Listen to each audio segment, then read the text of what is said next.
கணிதம்னு சொல்லக்கூடியது ரொம்ப முக்கியமானது. அந்த அடிப்படை கணித அறிவை வந்து நீங்கள் வளர்த்துக்கணும். அது ப்ராக்டிஸில் தான் வரும். இப்போ எத்தனை புக்கு படித்தாலும் நீச்சல் கற்றுக்க முடியாது, எத்தனை புத்தகம் படித்தாலும் சைக்கிள் ஓட்ட கற்றுக்க முடியாது. சைக்கிள் ஓட்டவோ நீச்சலோ கற்றுக்கிட்டா என்ன பண்ணணும், பயிற்சி. தப்பு அதான் சொல்லுவேன், நான் மேத்ஸ்லாம் நீங்கள் ப்ராக்டிஸ் பண்ணும்போது தப்பு வருமா, வரும். தப்பு வந்தால் தான் நீங்களால் நல்ல ப்ராக்டிஸ் பண்ண முடியும். பட் அந்த தப்பெல்லாம் வராமல் நீங்கள் ப்ராக்டிஸே பண்ணாமல் போய் எக்ஸாம்ஸில் போய் ஃபஸ்ட்டு பண்ணுறீங்க அப்படின்னா நிறைய பிரச்சனைகள் வரும். திரும்ப திரும்ப அட்டம்ஸ் வேஸ்ட் ஆகிட்டு இருக்கும். ஸோ 1 year நல்லா ப்ரிப்பேர் பண்ணீங்க அப்படின்னா, எக்ஸாம்ஸ் எழுதுறீங்க அப்படின்னா, சிங்கிள் அட்டம்ப்ட்லேயே இந்த காம்படிட்டிவ் எக்ஸாம்ஸை கிளியர் பண்ணலாம். அதான் உங்களுடைய மோட்டிவாக இருக்கணும். உங்களை காலேஜ் படிக்கும்போதே உங்களை தயார்படுத்தலாம். இல்லை காலேஜ் படித்து முடித்த உடனே இதற்குன்னு உட்காந்து நீங்கள் ப்ரிப்பேர் பண்ணணும், சீரியஸ். அதாவது வேலைக்கும் போயிட்டு இங்கேயும் படிக்கிறது, அப்படி படித்து வர்றாங்க. ஆனால் ரொம்ப அதான் சொல்கிறேன், இது எப்படி இருந்தாலும் உங்களால் ஒரு 6 மணி நேரம் பார்ட் டைமில் வேலை பார்க்கலாம், ஒரு 8 மணி நேரம் படிக்கிற மாதிரி இருந்தீங்கன்னா கண்டிப்பாக உங்களால் வந்து எல்லா போட்டித் தேர்வுகள்லையும் வந்து நீங்கள் வந்து வெற்றி பெற முடியும். இந்த யூபிஎஸ்சின்னு சொல்லக்கூடிய சிவில் சர்வீஸ் எக்ஸாமினேஷனில் 3 ஸ்டேஜ் இருக்குங்க.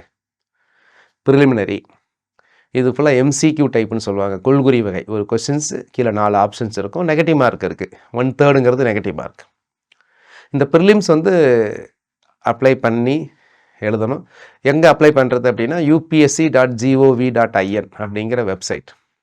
எல்லாமே இப்போ ஆன்லைன் தான். எல்லா எக்ஸாம்ஸுமே ஆன்லைன் மூலமாகத்தான் அப்ளை பண்ணணும். upsc.gov.in அப்படிங்கிற வெப்சைட்டில் நீங்கள் அப்ளை பண்ணி, இதெல்லாம் ஒவ்வொரு வருஷமும் வந்து பார்த்தீங்கன்னா யூபிஎஸ்சியை பொறுத்த வரைக்கும் ஸ்டாண்டர்டாக நீங்கள் வந்து எக்ஸாமினேஷன்ஸ் வந்து பார்த்தீங்கன்னா ஒவ்வொரு வருஷமும் வந்து ப்ரிலிமினரியாக அப்படிங்கும்போது வந்து பார்த்தீங்கன்னா மே மாதம் இது நடக்கும். ஸோ அதுக்கப்புறம் வந்து மெயின்ஸ் நடக்கும். இந்த ப்ரிலிம்ஸில் பாஸ் பண்ணுறவங்களை மட்டும்தான் மெயின்ஸ் எழுத விடுவாங்க. இப்போ நம்பர் ஆஃப் வேக்கன்சி வந்து ஒரு 1000 இருக்குன்னு வச்சுக்கிங்களேன். அப்போது ஒரு 12,000 to 13,000 பேரை வந்து மெயின்ஸ் எழுத விடுவாங்க. அதுக்கப்புறம் மெயின்ஸுங்கிறது டெஸ்கிரிப்டிவ் ஃபுல்லாக அங்கே எழுத்தேர்வாக இருக்கும். ஒரு ஆப்ஷனல் பேப்பர் எடுக்கணும். நீங்கள் சப்ஜெக்ட் படித்த கிராஜுவேஷன் எடுக்கலாம், இல்லைனா ஹிஸ்ட்ரி எடுக்கலாம், சோசியாலஜி எடுக்கலாம், ஜியாகிரஃபி எடுக்கலாம், பப்ளிக் அட்மினிஸ்ட்ரேஷன் எடுக்கலாம், ஆந்த்ரோபாலஜி எடுக்கலாம், ஃபிசிக்ஸ் எடுக்கலாம், மேத்ஸ் எடுக்கலாம். என்ன படிச்சிங்களோ அதெல்லாம் இருக்குது. இன்ஜினியரிங்கில் மெக்கானிக்கல் இன்ஜினியரிங் இருக்குது, எலக்ட்ரிக்கல் இன்ஜினியரிங் இருக்குது, சிவில் இருக்குது, இந்த மாதிரி எடுக்கலாம். அதுக்கப்புறம் இன்டர்வியூங்கிறது twice the number of vacancy. இப்போ 1000 வேகன்சி தான் அப்படின்னா 2000 பேரை கூப்பிடுவாங்க. அதுலேருந்து இன்டர்வியூ முடித்த பின்னாடி 1000 பேத்துக்கு வேலை கிடைக்கும். ஸோ இதுதான் வந்து யூபிஎஸ்சியோட ப்ரொசீஜர். ஸோ நீங்கள் சிஸ்டமேட்டிக்காக ஒரு 1 year ப்ரிலிம்க்கு முன்னாடி ஒரு 1 year உட்காந்து ப்ரிப்பேர் பண்ணீங்க அப்படின்னா ஒரே அட்டம்ப்டில் உங்களால் எடுக்க முடியும். பட் சீரியஸாக நல்ல ஒரு சிஸ்டமேட்டிக்காக ஒரு கன்சிஸ்டண்ட்டாக உங்கள் ப்ரிப்பரேஷன்ஸை கொண்டு போகணும். அடுத்து நம்ம தமிழ்நாடு பப்ளிக் சர்வீஸ் கமிஷனை பற்றி பார்க்கலாம். இது நிறைய பேர் ரொம்ப பாப்புலர். தமிழ்நாட்டில் வந்து நிறைய பேர் டிஎன்பிஎஸ்சி எக்ஸாம்ஸ் எழுதுறாங்க. ஏன் டிஎன்பிஎஸ்சி எக்ஸாம்ஸ் எழுதுறாங்க அப்படின்னா இது வந்து தமிழ்நாட்டுக்குள்ளேயே வேலை கிடைக்கும். ரெண்டாவது வந்து பார்த்திங்கன்னா அந்த கேள்விகள் எல்லாமே வந்து பார்த்திங்க அப்படின்னா உங்களுக்கு வந்து தமிழ்லேயும் இருக்கும், ஆங்கிலத்திலையும் இருக்கும். அதுக்கப்புறம் தமிழ் கேள்விகள் நிறைய கேட்பாங்க. இப்போ தமிழ்நாட்டில் நீங்கள் பார்த்தீங்கன்னா தமிழ்நாடு தேர்வு ஆணையத்தில் வந்து தமிழர்களுக்கு முன்னுரிமை கொடுக்கணும், வேறு மாநிலத்தில் இருக்கிறவங்க வந்து இங்கே வந்து வேலை அதிகமாக எடுத்துடக்கூடாது அப்படிங்கிறதுக்காக தமிழ் தகுதி தேர்வுன்னு ஒன்று கொண்டாந்துருக்குறாங்க. அந்த தமிழ் தகுதி தேர்வை நீங்கள் வந்து பாஸ் பண்ணால் மட்டும்தான் நீங்கள் வந்து பண்ண முடியும். இங்கே படித்தவங்களுக்கு அது ஈஸியாக பாஸ் பண்ணிடலாம். ஆனால் 100க்கு 40 எடுத்தால் போதும். அது கண்டிப்பாக அதுக்குன்னு தனி ப்ரிப்பரேஷனும் தேவையில்லை. டிஎன்பிஎஸ்சியில் என்னென்னலாம் பாப்புலர் எக்ஸாமினேஷன்ஸ் அப்படின்னு பார்த்தீங்கன்னா குரூப் 4 நிறைய பேர் இந்த விஏஓன்னு சொல்லுவாங்க. இந்த விஏஓலாம் குரூப் 4க்குள்ளே தான் வரும். Group 4 examinations. குரூப் 4க்கு என்ன குவாலிஃபிகேஷன்? 10வது படிச்சிருந்தா போதும். ஆனால் 10வது படிச்சிருந்தா போதும். ஆனால் எழுதுகிறவங்களாம் யாருன்னு பார்த்தீங்க அப்படின்னா பிஜி படித்தவங்க, எம்இ, எம்டெக் இந்த மாதிரிலாம் குரூப் 4க்கு அப்ளை பண்ணுறாங்க. பிஹெச்டி ஹோல்டர்ஸ்லாம் அப்ளை பண்ணுறாங்க. எக்ஸாம் நீங்கள் பேப்பர்லேயே பார்த்துருந்துருக்கலாம். நீங்கள் ஒரு 2 போஸ்ட்டுக்கு கேட்டிருந்தாங்க.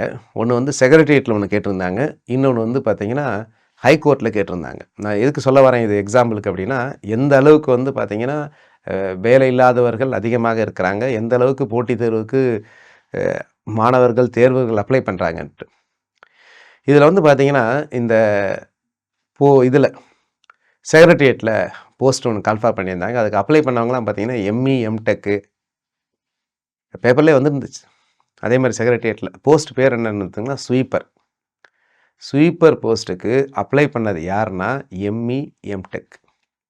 ஸோ அந்த அளவுக்கு வந்து பார்த்திங்கன்னா நமக்கு வந்து இந்த அரசு வேலைக்கு போகணும், ஏதாவது ஒரு வேலைக்கு போகணும் அப்படின்றாங்க. குரூப் 4 கிடச்சா எனக்கு போகுதுன்னு சொல்லிட்டு சாஃப்ட்வேர் கம்பெனியில் வேலையெல்லாம் ஒதுக்கி வச்சுட்டு விட்டுட்டு இங்கே வந்து போய் குரூப் 4ல் விஏ ஆனவங்களாம் இருக்கிறாங்க. இதுக்கு 10வது படிச்சிருந்தா போதும். ஆனால் அவங்க படித்ததெல்லாம் வந்து பார்த்தீங்கன்னா 1 லட்சத்துக்கு மேலாம் சம்பளம் வாங்கினவங்களாம் வந்து இந்த எக்ஸாம் எழுதி எனக்கு தெரிஞ்செல்லாம் விஏ ஆகியிருக்கிறாங்க. ஏன் அப்படின்னா ஜாப் செக்யூரிட்டி இருக்கும், லெஸ் ப்ரெஷர், ஒர்க் லோடு வந்து பார்த்தீங்கன்னா அதை கம்பேர் பண்ணும்போது கம்மியாக இருக்கும் அப்படின்ற மாதிரி தான் நான் சொன்ன மாதிரி கால் காசுனாலும் கவர்மெண்ட் காசு அப்படின்னு எழுதுறாங்க. இப்போ இந்த குரூப் 4க்கு 10வது மொத்தம் எத்தனை கேள்விகள் கேட்பாங்க? டிஎன்பிசியில் எல்லாமே வந்து பார்த்தீங்கன்னா 200 கேள்விகள் கேட்பாங்க. இந்த 200 100 வந்து பொது தமிழ் சம்மந்தப்பட்ட கேள்விகள். பொது தமிழ்னால் 6லேருந்து 12 வரைக்கும் இருக்கக்கூடியதும் படிக்கணும். அதுக்கு முன்னாடி வெறும் 6லேருந்து 12 வரைக்கும் புத்தகத்தை மட்டுமே படித்தாலே கேள்விகள் எழுதிடலாம். இப்போ அப்படி கிடையாது. சிலபஸை கொஞ்சம் ரிவைஸ் பண்ணியிருக்கிறாங்க 2025. ஸோ அப்போது அந்த ரிவைஸ் பண்ண சிலபஸை வச்சு நீங்கள் பார்க்கும்போது கொஞ்சம் முதல்ல நிறைய படிக்கணும். இப்போ கரெக்டாக கொஞ்சம் அப்ளிகேஷன் பார்ட்டு கொஞ்சம் படிச்சிங்கன்னா போதும். அப்போது அதுக்கப்புறம் மீதி உள்ள 100 கேள்விகளை 25 கேள்விகள் ஜென்ரல் மென்டல் எபிலிட்டின்னு சொல்லக்கூடிய அடிப்படை கணிதத்திலேருந்து கேட்பாங்க. அதற்கப்புறம் வந்து 75 வினாக்கள் வந்து பொது அறிவு. அந்த பொது அறிவில் என்னெல்லாம் இருக்கும் அப்படின்னா அறிவியல்லேருந்து ஆரம்பித்து அறிவியல், வரலாறு, புவியியல், பொருளியல், நடப்பு நிகழ்வுகள், பாலிட்டின்னு சொல்லக்கூடிய கான்ஸ்டியூஷன்ஸ், இது எல்லாமே இருக்கும். ஸ்கூல் புக்ஸை பேஸாக வச்சு படிக்கணும். வெறும் ஸ்கூல் புத்தகத்தை மட்டும் படித்தாலும் பாஸ் பண்ண முடியாது. ஆனால் ஸ்கூல் புத்தகத்தை கண்டிப்பாக படிக்கணும். அதையும் தாண்டி சிலபஸ் வச்சு நிறைய விஷயங்கள் ப்ரீவியஸ் இயர் கொஷின்ஸ்னு சொல்லக்கூடிய பிவைக்யூ அந்த கொஷின்ஸ் வச்சு அந்த மாடலில் நீங்கள் ப்ரிப்பேர் பண்ணால் இந்த குரூப் 4 போன்ற தேர்வுகள்லாம் நீங்கள் ஒரே அட்டம்ப்டில் கிளியர் பண்ணலாம். ஆனாலும் இந்த எக்ஸாம்ஸுக்கு நான் திரும்ப சொன்ன மாதிரி மினிமம் ஒரு 6 மாதமாவது படிக்கணும். தினமும் குறைந்தபட்சம் 8 மணி நேரம் படிக்கணும். நீங்கள் பார்த்தா தெரியும் ஒவ்வொரு இடத்துலையும் எப்படிலாம் படிச்சுட்டு இருக்காங்கன்னு தெரியும். இப்போ மதுரையில் நீங்கள் பார்த்தீங்கன்னா கார்பரேஷன் அந்த பார்க்லலாம் பார்த்தீங்கன்னா காலையில் 8 மணிக்கு வந்துட்டு நைட்டு 8 மணி வரைக்கும் படிச்சுட்டு இருப்பாங்க. எல்லா லைப்ரரிலையும் போனாலும் படிச்சுட்டு இருப்பாங்க, ரயில்வே ஸ்டேஷனில் படிச்சுட்டு இருப்பாங்க. இது வந்து யாருக்காக வேலை? நிறைய பேர் குறிப்பாக யாரெல்லாம் உள்ளே போகிறாங்க அப்படின்னா பெண்கள், மாற்றுத்திறனாளிகள், ஏழை தேர்வர்களுக்கெல்லாம் ஒரு நல்ல வாய்ப்பு. பிசி, எம்பிசி, எஸ்சி, எஸ்டி, இப்போ தமிழ்நாடை பொறுத்த வரைக்கும் BC, MBC, SC, ST, BC Muslim, SCA இவங்களுக்கெல்லாம் ஏஜ் லிமிட்டே கிடையாது. அதனால தான் குரூப் 4ல் நீங்கள் பேப்பரில் பார்த்துருந்துருக்கலாம். அம்மாவும் பொண்ணும் ஒரே எக்ஸாம் எழுதி வேலைக்கு போனாங்க. ஏஜ் லிமிட் இல்லை. இந்த நீட் தேர்வில் கூட ஏஜ் லிமிட் கிடையாது. NEET apply. அதனால தான் இப்போ கூட பார்த்தீங்கன்னா ஒரு பொண்ணு படித்தாங்க.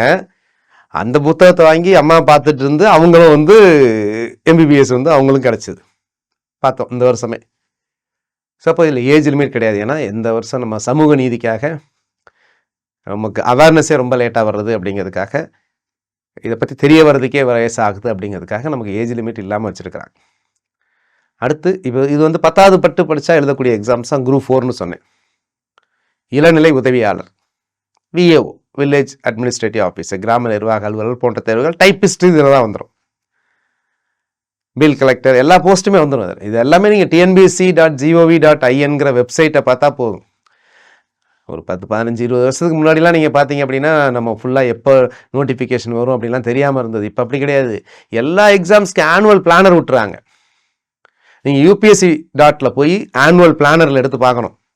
வரப்போகிற வருஷத்துக்கு என்னென்ன தேர்வுகள் எப்பப்போ வரும் அப்படிங்கிறது எல்லாமே அதில் கரெக்டாக இருக்கும். டிஎன்பிஎஸ்சியோ ஆனுவல் பிளானர், எஸ்எஸ்சிக்கு ஆனுவல் பிளானர், பேங்குக்கு ஆனுவல் பிளானர். அப்போ எப்போ வரும்லாம் நீங்கள் இது பண்ண தேவையில்லை. எல்லாமே அவங்க கொடுத்துட்டாங்க. இந்த மாதம் வரும், இன்னைக்கு எக்ஸாமினேஷன், இப்போ ரிசல்ட்ஸ் அப்படிங்கிறது எல்லாமே அதில் சொல்லிடுவாங்க. அப்போ நீங்கள் நோட் பண்ணிவிட்டு இருந்தால் போதும். எல்லாமே ஆன்லைனில் தான் அப்ளை பண்ணணும். ரொம்ப ஒரு எக்ஸாம் அப்ளிகேஷன் காசுலாம் ரொம்ப கம்மி தான். 100 ரூபா தான் இங்கே டிஎன்பிஎஸ்சி எக்ஸாம்ஸோ யூபிஎஸ்சிலையும் அதே தான். யூபிஎஸ்சியில் சொல்லப்போனால் ஐஏஎஸ் எக்ஸாம் எழுதுறதுக்கு பெண்களுக்கு வந்து இதே கிடையாது. எக்ஸாமினேஷன் ஃபீ வந்து வெயிவ் பண்ணியிருக்காங்க. அவங்களுக்கு ஃபீயே கிடையாது. ஆண்களுக்கு மட்டும்தான் ஃபீ. அதே மாதிரி இங்கே டிஎன்பிஎஸ்சிலேயும் 100 ரூபா தான் உங்களுக்கு வந்து எக்ஸாமினேஷன் ஃபீ. அதுலேயும் எஸ்சி எஸ்டிக்கு வந்து எக்ஸாமினேஷன் ஃபீ கிடையாது. அப்போ இந்த மாதிரி இதெல்லாம் நிறைய நமக்கு நீங்கள் எக்ஸாம்ஸ் எழுதுறீங்களோ இல்லையோ மற்றவங்களுக்கு கைட் பண்ணுறதுக்காக நிறைய விஷயங்கள் தெரிஞ்சிருக்கும்.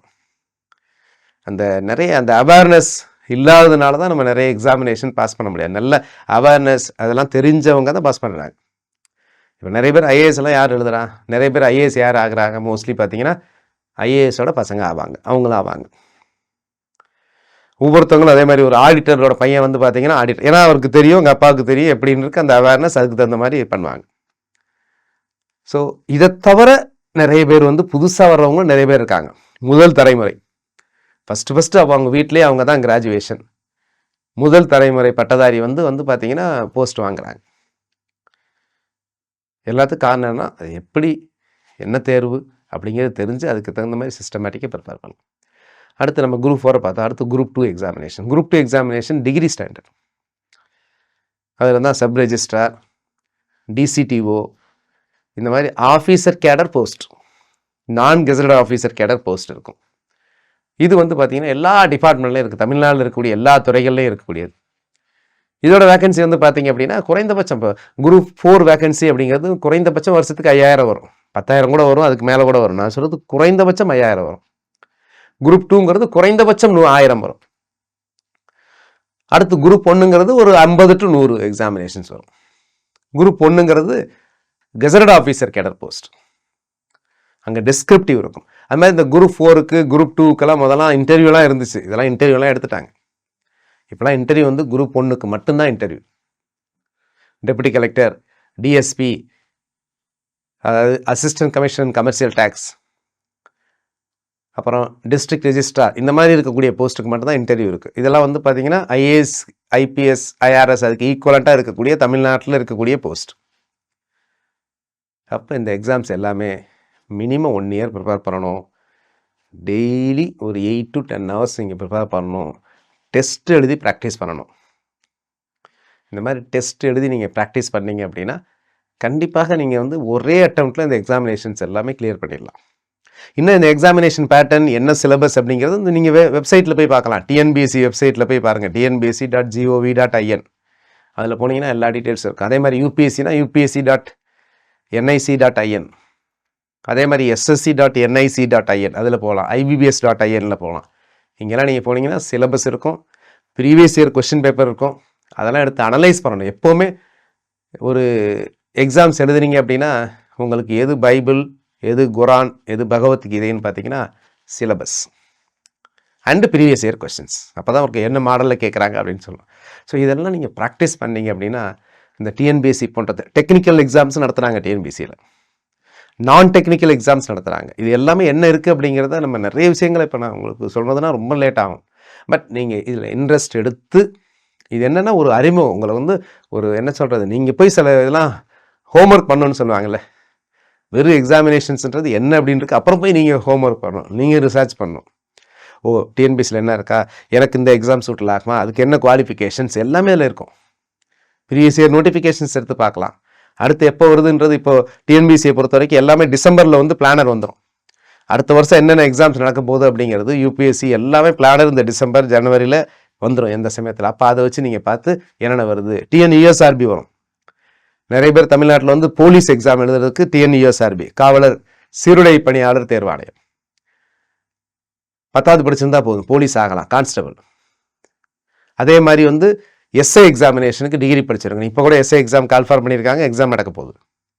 அப்போ இது வந்து டிஎன்யூஎஸ்ஆர்பிங்கிற வெப்சைட்டில் போய் பார்க்கணும்.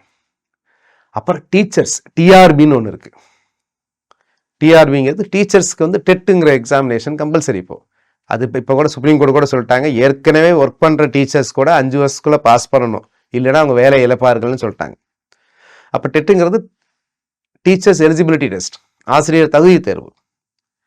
இது என்ன, இது டிஆர்பிங்கிற வெப்சைட்டில் பார்க்கணும். அவங்களே BEO, black educational officer exam conduct பண்ணுறாங்க.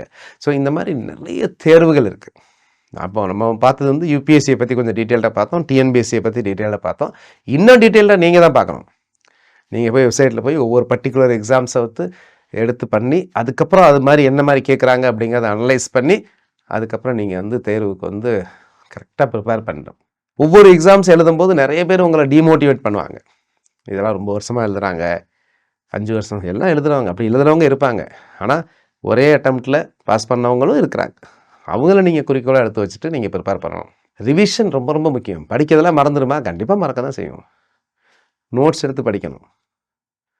ப்ராப்பராக ஒரு ஸ்ட்ராட்டஜி, அந்த மாதிரி அது சொல்லுவாங்க, வெற்றி கிடைக்கணும் அப்படின்னா நடு எழுத்து எடுத்துருங்க. நடு எழுத்து எடுத்துட்டிங்கன்னா என்னது, வெறி கொண்டு படிக்கணும். ஸோ அந்த மாதிரி தான் படிக்கிறாங்க. இங்கே ஒரு எக்ஸாம்ஸ் நிறைய பேர் வந்து பார்த்திங்கன்னா இப்போ சிவில் சர்வீஸ் எக்ஸாம்லாம் ஒரு காலத்தில் வந்து பார்த்திங்கன்னா ஐஏஎஸ்லாம் தமிழ்நாடு, கேரளா தான் நிறைய பேர் வந்தாங்க. இப்போ எல்லாமே நார்த் இந்தியாஸில் அதிகமாக வர்றாங்க. இப்போ கொஞ்சம் கொஞ்சமாக இம்ப்ரூவ் ஆகிட்டு இருக்கு தமிழ்நாடும்.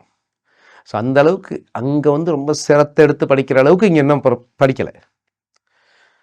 ஸோ அதனால் ஒரு என்ன எக்ஸாம்ஸ் அப்படின்னு ஒரு டார்கெட் ஃபிக்ஸ் பண்ணிக்கோங்க.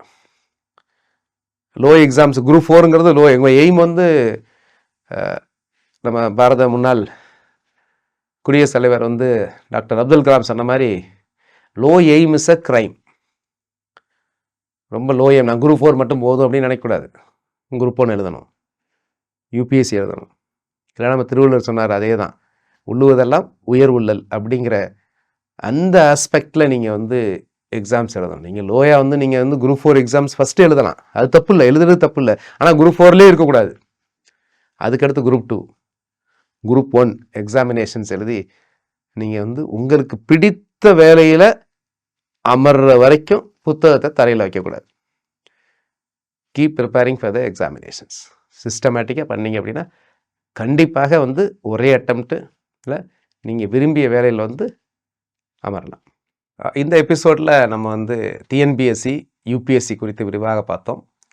இன்னும் மற்ற தேர்வுகள் எப்படி அணுகுவது, எந்த மாதிரி ஒவ்வொரு தேர்வுகளும் வரும்போது அதற்கு எப்படி அப்ளை பண்ணுவது, என்ன மாதிரிலாம் படிப்பது, அந்த மாதிரி கொஸ்டின் பேப்பர், இந்த அனாலிசிஸ், இது எல்லாமே நம்ம பார்க்க உள்ளோம்.